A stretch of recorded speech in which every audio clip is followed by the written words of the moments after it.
গত ১২ মে কলকাতায় চিকিৎসা করাতে এসে নিখোঁজ হন সাবেক সংসদ সদস্য আনোয়ারুল আজিম আনার। গত ১৮ মে বরাহনগর থানায় নিখোঁজের অভিযোগ জমা পড়ে। তদন্তে নেমে পশ্চিমবঙ্গ রাজ্য পুলিশের এসটিএফ এবং বরাহনগর থানা জানতে পারে নিউজ টাউনের একটি বাড়িতে এসে তাকে খুন করা হয়েছে। সিআইডি তদন্ত ভার নেওয়ার পরে গত ২২ মে জিহাদকে গ্রেফতার করে। পরে গ্রেফতারও করা হয় সিয়ামকে।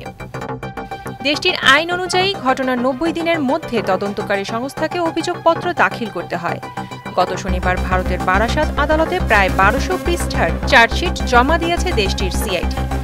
অভিযোগপত্রে তদন্তকারী সংস্থা সিআইডি সাবেক এমপি আনার হত্যা ঘটনার অন্যতম ২ আসামি কসাই জিহাদ হাওলাদার ও মোহাম্মদ সিয়ামকে অভিযুক্ত করেছে। একই সঙ্গে হত্যা করার আগে এবং পরে কিভাবে আনারের মরদেহ লোপাট করা হয় এরও বিবরণ তুলে ধরেছেন সিআইডির তদন্তকারী কর্মকর্তা। তবে দাখিল করা চার্জশিটে হত্যার কারণ সম্পর্কে কোনো তথ্য দিতে পারেনি তদন্তকারী সংস্থাটি। তদন্তকারীদের একাংশের ব্যাখ্যা, তদন্ত শেষ না হলে খুনের কারণ বলা যাবে না। তাছাড়া এই মামলায় মূল অভিযুক্তকে এখনও জেরা করা যায়নি। সংসদ সদস্য আনোয়ারুল আজিম ১২ মে দর্শনা সীমান্ত দিয়ে কলকাতায় যান। পরদিন কলকাতার নিউ টাউনের সঞ্জীভা গার্ডেন্সের একটি ফ্ল্যাটে খুন হন তিনি। ২২ মে তার খুন হওয়ার বিষয় নিশ্চিত করে দুই দেশের পুলিশ। হত্যার পর তার লাশ কেটে কুচি কুচি করা হয় বলে জানা যায়। তবে এই দেহাংশের পুরোটা এখনও উদ্ধার করা যায়নি।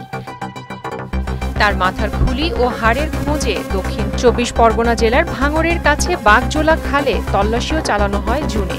তদন্তকারীদের অনুমান ছিল আনারের মরদেহের কিছু টুকরো বাগজোলা খালে ফেলা হতে পারে। এদিকে আনোয়ারুল আজিম কলকাতায় সর্বশেষ যে ফ্ল্যাটে ছিলেন, অর্থাৎ সঞ্জীভা গার্ডেন্সে, বাংলাদেশের সাবেক গোয়েন্দা পুলিশের প্রধান হারুন ও রশিদের অনুরোধে ওই ফ্ল্যাটের সেপটিক ট্যাঙ্কে তল্লাশি চালিয়ে সেপটিক ট্যাঙ্ক এবং বর্জ্য যাওয়ার পাইপলাইন থেকে মাংসের টুকরো, মাথার চুল উদ্ধার করেছিল ভারতের সিআইডি। সেগুলো আনোয়ারুল আজিমের কিনা সে সম্পর্কে পরিষ্কার কোনো তথ্য পাওয়া যায়নি। প্রিয়াঙ্কা নিতু, মোহনা ডিজিটাল।